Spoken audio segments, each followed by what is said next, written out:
Good morning. Welcome to Clear's fiscal second quarter 2025 conference call. We have with us today Karen Seidman Becker, co-founder, chair, and chief executive officer, Michael Barkin, president, and Jen Chu, chief financial officer. As a reminder, before we begin, today's discussion contains forward-looking statements about the company's future business and financial performance. These are based on management's current expectations and are subject to risks and uncertainties. Factors that could cause actual results to differ materially from these statements are included in the documents the company has filed and furnished with the SEC, including today's shareholder letter. The company disclaims any obligation to update any forward-looking statements that may be discussed during this call. During this call, unless otherwise stated, all comparisons will be against the comparable period of fiscal year 2024. Additionally, the company will discuss both GAAP and non-GAAP financial measures. A reconciliation of GAAP to non-GAAP financial measures is provided in today's press release and most recently filed quarterly report on Form 10-Q. These items can be found in the investor relations section of Clear's website. With that, I'll turn the call over to Karen. Clear's secure identity platform is the trusted identity layer for travel and enterprise.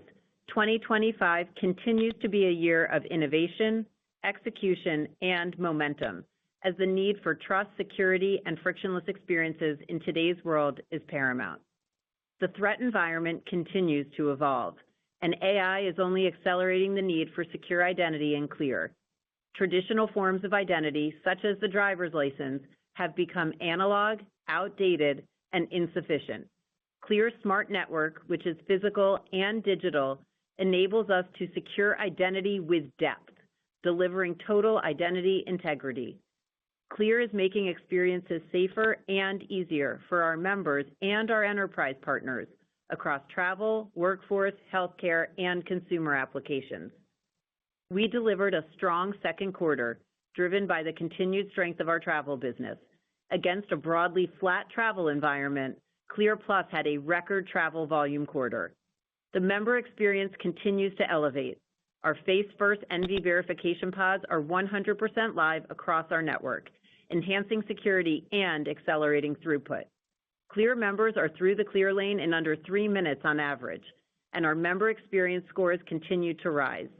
We are delivering the consistent and predictable airport experience that travelers prize.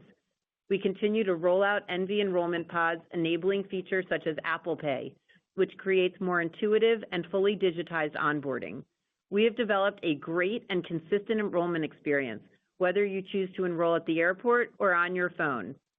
Digitally, our e-passport capability has created a one-step enrollment, enabling new members to simply scan their passport directly within the Clear app, completely skipping the airport enrollment process.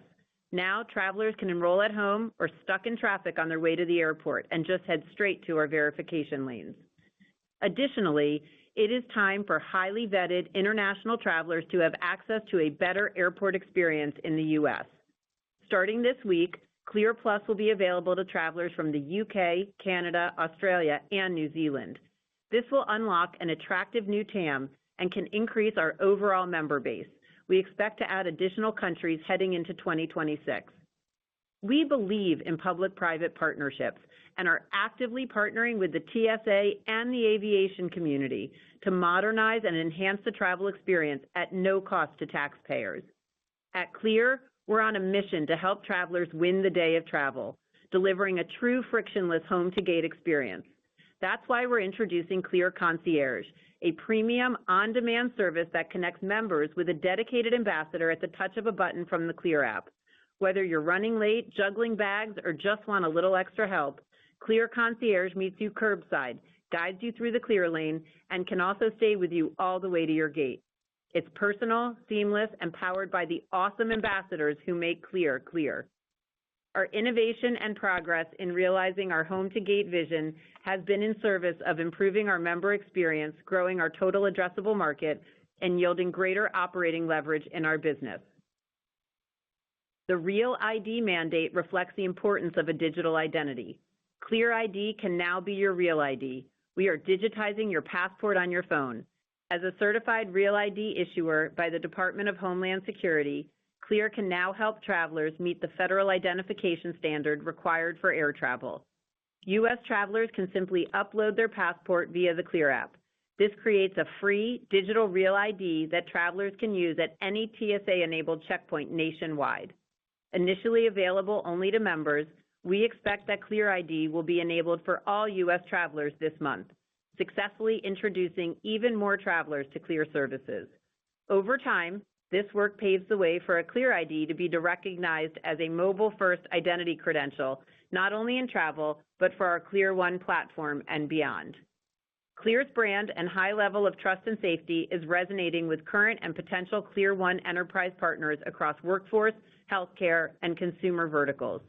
Global industries are grappling with the challenge of a digitally connected world, which is elevating the risk and the cost of fraud. According to Gartner, by 2028, 1 in 4 job applicants will be fraudulent, and over 80% of breaches will start with compromised credentials. CLEAR One is solving critical problems for enterprises and their need to secure their employees, customers, and assets. Our CLEAR One solution for workforce applications is gaining strength and penetration, with notable adoption from partners like Greenhouse, the recruiting software provider, wanting to secure the entire candidate journey, from applicant to employee. The healthcare industry is enhancing security practices to safeguard sensitive health information. This has become an industry imperative. In fact, we were at the White House this past week as a trusted partner in the new Centers for Medicare and Medicaid Services Health Tech Ecosystem Initiative. CLEAR One will aid in the CMS initiative to help streamline the patient experience by eliminating the clipboard and enabling secure, seamless access to personal health information.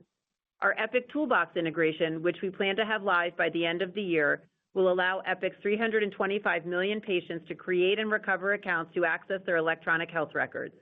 This partnership is a great example of CLEAR One's opportunity to land and expand our healthcare partner relationships with both patients and providers. Finally, I'm thrilled to announce that our partnership with DocuSign is now live. CLEAR One will enhance trust by verifying identities for critical agreements and contracts, setting a new standard for high-stakes digital workflows. CLEAR is executing from a position of strength, with a powerful brand, strong balance sheet, and a platform purpose-built for scale and trust.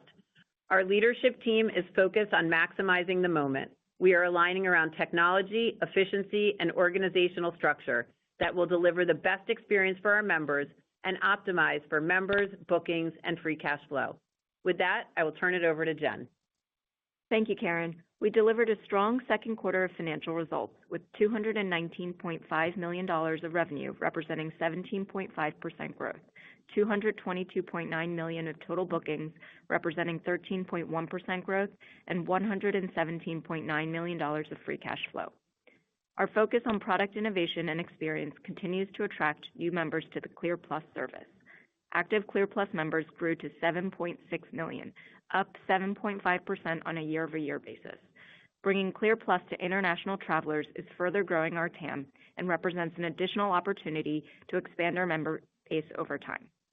From a pricing perspective in Q2, we brought standard pricing from $199 to $209 and family pricing from $119 to $125.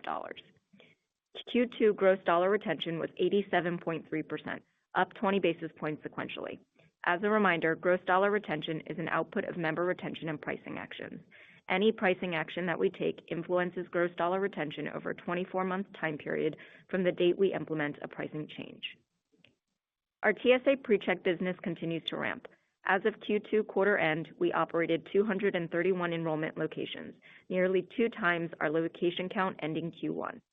Our TSA PreCheck presence represents a portfolio across airports, retail partners, and flagship locations. We continue to gain outsized market share relative to our location share, a testament to our differentiated go-to-market and convenience, including our pre-enrollment capabilities.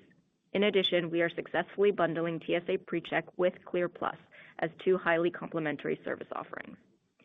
As Karen mentioned, CLEAR Concierge is live in 14 airports, with the $99 express service expediting travelers through security and the $179 gate service guiding members from the curb to their lounge or gate. Concierge is one example of our continued opportunity to drive increasing revenue per member over time. The risk and security environment is driving meaningful interest towards ClearOne. We ended Q2 with 33.5 million total members, up 38.2% year-over-year, and demonstrative of the growth we are seeing on the Clear platform. We signed over 25 ClearOne deals in Q2 across workforce, healthcare, and consumer verticals. Both the number of deals signed and the aggregate contract value of these deals were a record quarter for ClearOne. Moving to profitability, we continued our consistent track record of growing both profit dollars and margins. We generated $42.6 million of operating income, representing a 19.4% operating margin and just north of 300 basis points of margin expansion. We generated $60.1 million of adjusted EBITDA, representing a 27.4% adjusted EBITDA margin and approximately 200 basis points of margin expansion. Cost of direct salaries and benefits represented 21.7% of revenue, up 20 basis points year-over-year. 110 basis points was due to changes to our compensation structure, which shifted away from commissions and into base salaries. Direct salaries and benefits demonstrated a 90 basis points year-over-year improvement when factoring in this change. The operating leverage that we have been able to drive has been a result of efficiencies from our MV verification pods, which verify members 5 times faster than our legacy pods. We believe there is further cost leverage and ambassador optionality we can drive over time as we further roll out MV pods for new enrollments, deliver product innovation, and policy advancements. G&A represented 26.7% of revenue, an improvement of approximately 300 basis points year-over-year, reflecting our continued discipline around corporate resource allocation and expense management. Our leadership team remains highly focused and committed to strategic prioritization, streamlining, and driving operational efficiency. In Q2, we generated $123 million of net cash provided by operating activities and $117.9 million of free cash flow, up 7.3% and 7.1% year-over-year, respectively. As a reminder, the majority of CapEx requirements for the MV pod rollout is behind us, and we have higher cash taxes this year after having utilized the majority of our NOL balance in 2024, which impacts year-over-year free cash flow growth. We ended the quarter with $609 million of cash and marketable securities after returning $42.7 million of capital to shareholders, including approximately $24.6 million under our share repurchase program and approximately $18.1 million in dividends and distributions. Turning to guidance for Q3, we expect a revenue of $223 to $226 million and total bookings of $253 to $258 million, representing 13.1% and 12.3% growth at the midpoint, respectively. As a reminder, because we are an annual biller, the number of members up for renewal has a meaningful impact on net adds within a specific quarter. This dynamic, coupled with seasonal travel demand, drives our expectation for Q3 to be the smallest net adds contributor in 2025. For the full year, we continue to expect expanding adjusted EBITDA margins on a year-over-year basis, and we are reaffirming our free cash flow guidance of at least $310 million. With that, we will open the call for Q&A. Thank you. We will now be conducting a question-and-answer session. If you would like to ask a question, please press star 1 on your telephone keypad. A confirmation tone will indicate your line is in the question queue. You may press star 2 if you would like to remove your question from the queue. And for a participant choosing speaker equipment, it may be necessary to pick up your handset before pressing the star keys. We ask that you please limit to one question and one follow-up question. One moment while we poll for questions. Our first question is from Joshua Riley with Needham & Company. Please proceed. All right, great. Thanks for taking my questions. Nice job on the quarter here. As we're looking at the international opportunity, maybe we could get some more color there in terms of, how does the enrollment process going to work for these people? What documents do they need? And do you need to work directly with each country to make the process work? And does that ultimately lead to clear lanes in some of these individual countries themselves? Thanks, Josh. So in terms of international, the enrollment is now the same as our domestic one-step enrollment. Our e-passport, our e-chip capability on passports really opens up the opportunity for this one-step enrollment.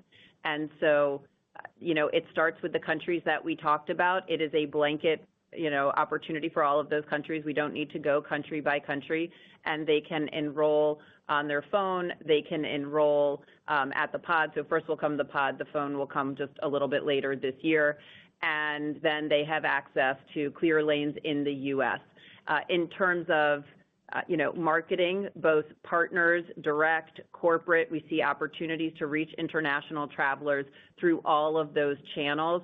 And today we are still focused on growing our domestic network, which only covers about 75% of U.S. traffic. So I think we still have opportunities there. And our Clear One platform has been going international. But as of today, we're focused from a Clear Plus lanes still domestically. But we're incredibly excited to grow this TAM. And when you think about these international travelers, they don't have access. I'm sure we've all heard from our friends and colleagues overseas, that the U.S. airport experience is not what they're used to. And certainly heading into the World Cup, we want to make our airports great and accessible for all highly vetted travelers. Got it. That's awesome. And then how are you thinking about the latest round of price increases that took effect July 1st? This round has been more coordinated in terms of the different membership categories, and family had the smallest price increase this time. Any color there in terms of what you expect around retention through this round of price increases? Thanks, guys. Hi, Josh. Thanks. Yes, you're right. I would say these pricing actions were more coordinated. I would say in the past, the decisions we took were really a step function to catch up for, if you will, some of the years where we had not taken price on Clear Plus in an effort to catch up to our value proposition. I would say our overall approach on pricing is really a goal to optimize bookings, and we're obviously only a few weeks into the July 1 price increase, but retention thus far has been as we expected. And Josh, if I can just add to that, you should expect a more disciplined and consistent pricing strategy out of us. It has clearly been more sporadic, and our focus on continuing to launch new products, of which you saw several this quarter, improve the member experience, add to the value proposition, and have a disciplined and consistent approach on pricing is something that we are focused on. The overall perspective on pricing is that we believe we have continued runway, and that's both through bringing our discounted members closer to standard pricing, and then also opportunities like concierge, which effectively brings the revenue per member up over time. Awesome. Thank you. I'll pass it along. Our next question is from Corey Carpenter with J.P. Morgan. Please proceed. Thanks for the question. Karen, I had one for you, then a follow-up for Jen.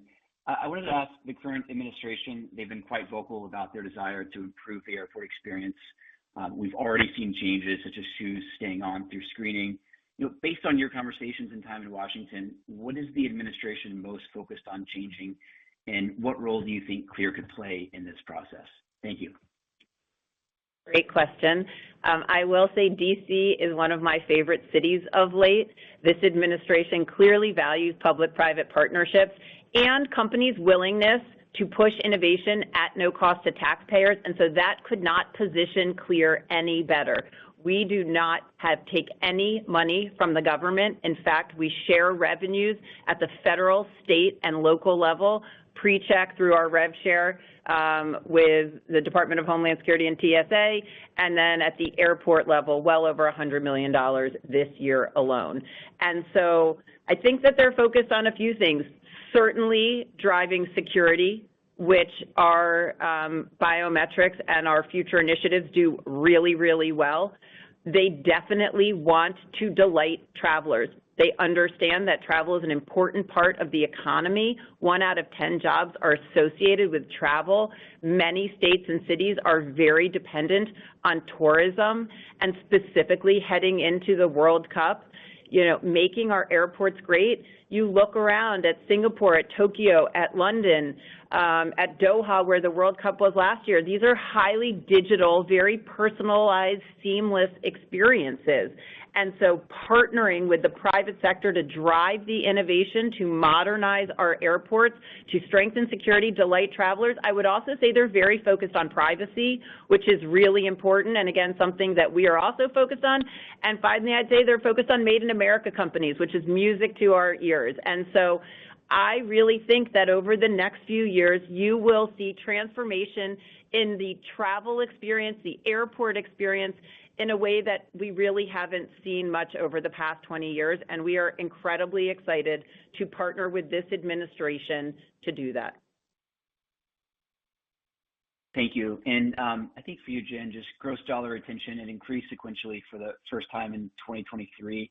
Perhaps you could talk a bit about the drivers behind that and any impact Real ID had on the business in the quarter. Thank you.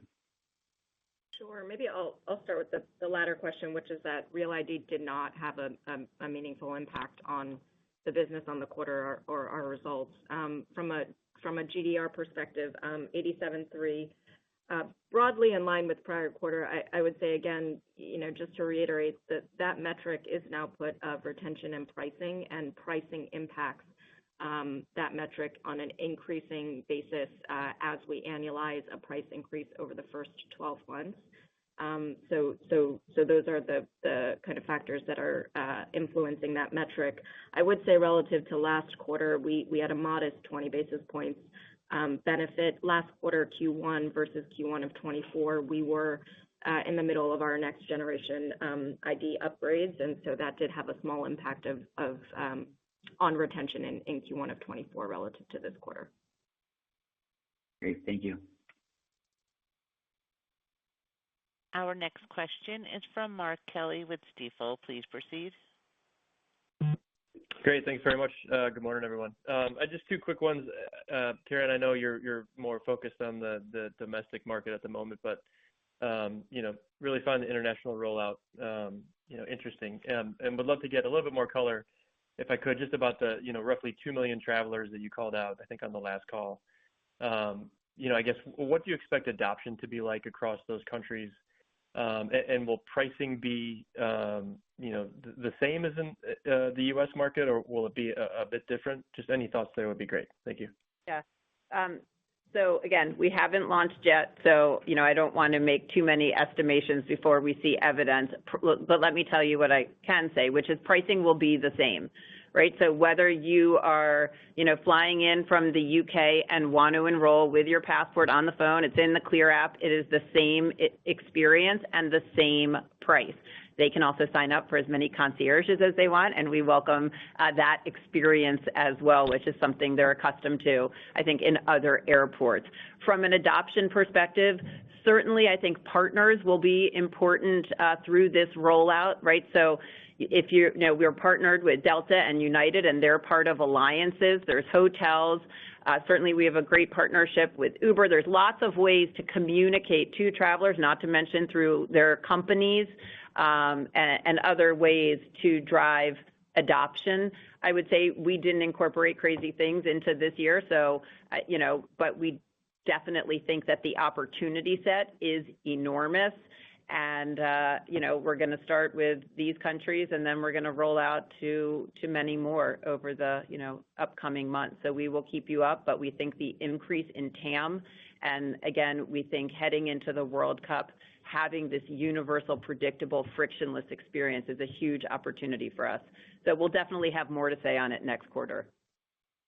Okay, all right, perfect. And then just kind of sticking with the same theme, the fact that you didn't have to go country by country and kind of get, quote unquote, sign off from those countries, is that mostly just because the product will still be, those travelers coming to the U.S. and it's more about the TSA and, all the regulatory Correct. entities? Okay.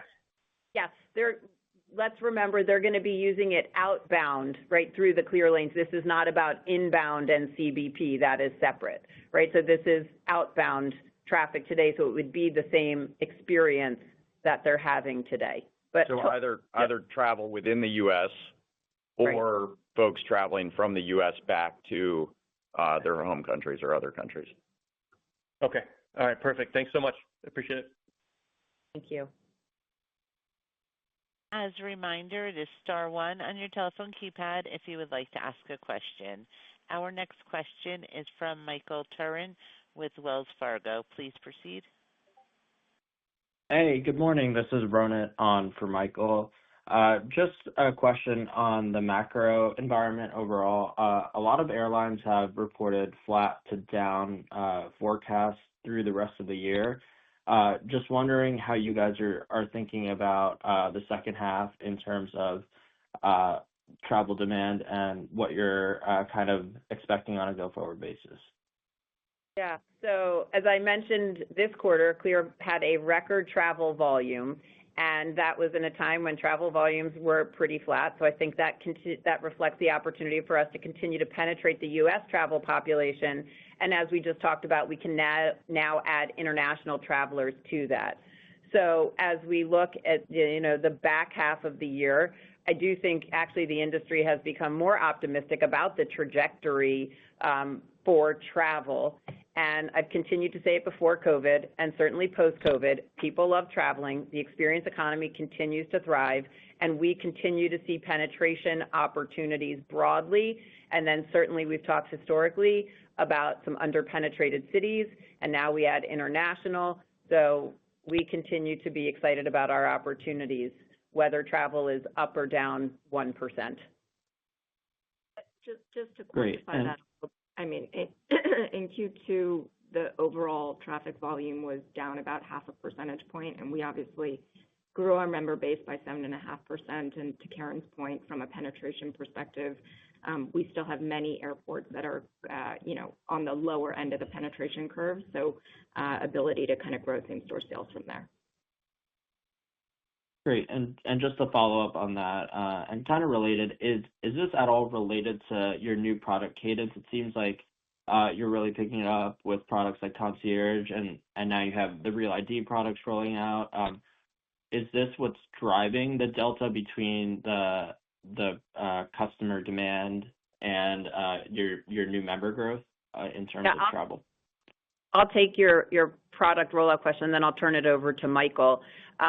The increased cadence of product innovation and product launches that you see from us, whether it be Clear ID, International, or Concierge, are things that we had been working on for several years. I think, as I talked about, we were not able to unleash our full product portfolio that we wanted to, and I think this administration has helped, as well as our great team. And so we're excited on both fronts about the product innovation and product launches, but that is really not what has driven the growth that you saw in the quarter. Some of those are still in front of us from a product launch perspective. Yeah, and I would just add that I think all of the efforts that we're making relative to product and technology and service are in concert with a overall view of how we can improve the travel experience broadly, because we think that's what will ultimately determine our members' loyalty and retention and ultimately drive the business. And so I think when you think about the next-gen ID upgrades, the NVs that we've rolled out, now international passports, the ability to have one-step enrollment, and then things like Concierge, which are really a premium and differentiated experience in the airports, what we're really trying to do is make the experience frictionless and delightful for our members throughout the travel experience at the airports. And that's what we're really focused on that side of the business. Awesome. Thank you. Our next question is from Dana Telsey with Telsey Advisory Group. Please proceed. Hi, good morning, everyone, and nice to see the progress, Karen. As you think about some of these new programs that you've put out there, how are you planning member retention? How do you think about it? How are you thinking about pricing going forward? Will it, given you mentioned sporadic in the past, do you think it is once a year, twice a year? And do these different engagements have different price points attached? How do you plan for that? And lastly, AI, any advancements there we should make note of? Thank you. So just in terms of retention, let me take it at a high level, and then I'll turn it over to Michael. I'll also talk to AI.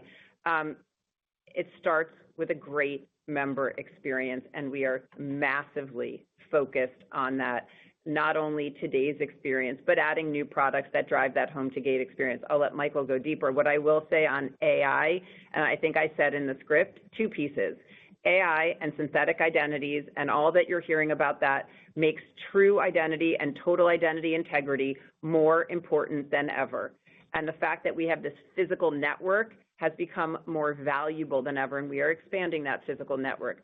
I would also say, from an internal perspective, we have signs around here that say AI in every work stream every day. It can advantage our business on every line item. It can drive productivity. It can drive faster product launches. It can certainly drive margins and efficiency, and we are driving that through every area of our business. So I think it creates a huge top-line opportunity in C1, and you're seeing that. And then I think it certainly creates business opportunities as we think about how we run our business every day. But I'll turn it over to Michael to talk more about retention and pricing. Yeah, thanks, Dana. I mean, I think, the way we're looking at this is, everything from enrollment all the way through the airport experience. And so a lot of that has been, how do we make sure that each piece of that, that we're always working to optimize and improve that. And I think that that is what gives us confidence in our ability to create that member experience that Karen talked about. It's what gives us confidence to try and take a methodical and intentional approach to pricing, because the value proposition that we intend to offer to our members only improves. And then being able to add on experiences like concierge, which we're expanding. We have 14 airports where it's active today. We'll continue to expand that so that for folks who need a little extra assistance or want a more premium experience, we can actually offer those kinds of products. And in so doing, actually add not just to the price of any one product, but actually the set of products that we can offer to our members, and then ultimately be a bigger part of their overall experience, and obviously benefit from that in terms of being able to sell more products. So I think we're trying to take a holistic look at what that member experience is. It really starts with what are those products that we can offer? What is the service that, every one of our ambassador offers to our members every day, which is a critical part of making the airport experience more pleasant. We're incredibly grateful to all of them. And and then continuing to think about different ways we can make the experience better through new products. And different travelers want different things, right? And so, again, where does AI help is really understanding our data better and being able to personalize. Some people want to be left alone and not talk to anybody, heads down and go through. We all know those travelers. Some people are traveling with, 3 kids or little kids. That used to be me, and you're trying to get through and have someone help you. Sometimes you just are running late and want to make sure you make your flight. We've all gotten calls here for, can you help me? I'm in traffic on the Van Wyck. And so it's really just trying to personalize and customize and serve travelers how they want to be served. That could be with pre-check only. That could be with a pre-check bundle. That could be with a pre-check bundle with Clear Plus concierge. Like, there's just so much. And then driving innovation in the lane. We're incredibly excited and think there's so much to do to modernize airports and personalize a frictionless customer experience and strengthen security. Thank you. We have reached the end of our question and answer session. I would like to turn the conference back over to Karen for closing remarks. Thank you for joining our second quarter earnings call. The expanding use cases and growing demand for Clear Secure Identity platform that we talked about today is incredibly exciting. Thank you.